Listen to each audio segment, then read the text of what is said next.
I went to an art exhibition over the... Hey, who put this Lego here? Get out of here. I went to an art exhibition the other day. As a personal friend of one of the artists, I was given this little thank you box.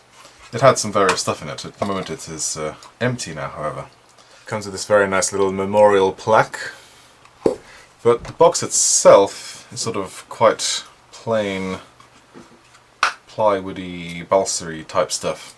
And I thought, you know what? I could easily turn this into something like perhaps a dice box. That was my first thought. We'd get some sort of foam, cut out some holes for dye, slap them inside, or perhaps for miniatures. So let's do that. I've already selected the stain that I'm going to use. This is a B&Q Colours, I believe this is Bonsai, which will give this nice sort of pale green to it, hopefully. But before we can do that, we just need to remove some of the fixings, such as these hinges.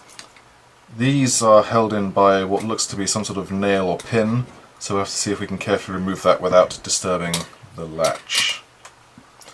Inside the box, these pieces of paper are stuck, so I will stain the lip but leave the inside as this raw balsa wood.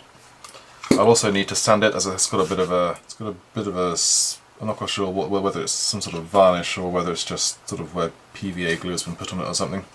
But it just needs a light sand. Shouldn't affect the etching too much.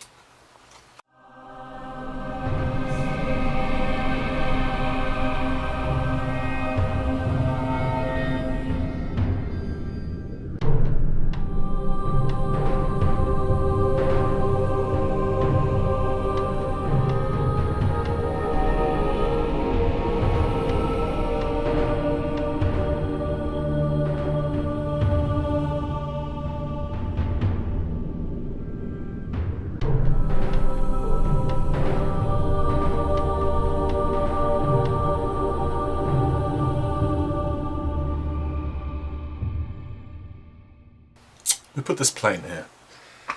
Right, now we've got our first coat on, give it a light sand, put on a second coat.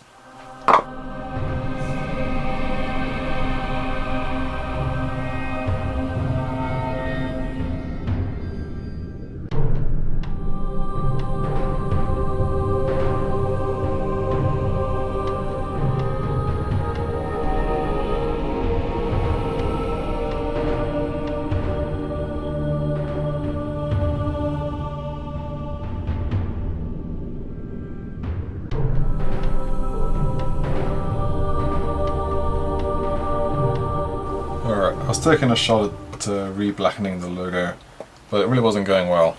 So I stopped recording and I just sort of thought about it and tried to riff with it a bit. And admittedly I should have recorded this whole thing, but eventually I came up with the idea of using my screwdriver here and just carving out the old pattern. Then the plywood started falling apart between the joints.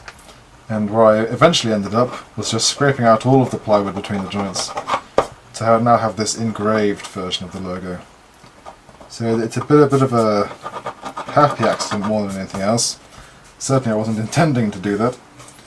But now we have a carved logo rather than the burnt version.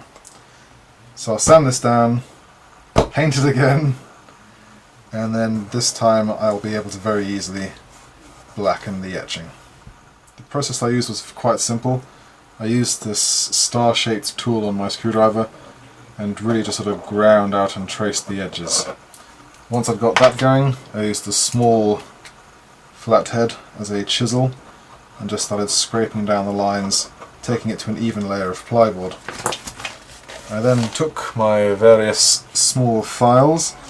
I started off with the round one and just really worked that against the edges. And once I'd done that, I took my triangular file and really worked it against the base, following the edges, getting it down into the corners. A couple bits of it are a bit fluffy. As I said, I wasn't planning to do this, so there are some bits where the edges are worn or feathered, like along here. And indeed on this bit here, the entire corner is missing.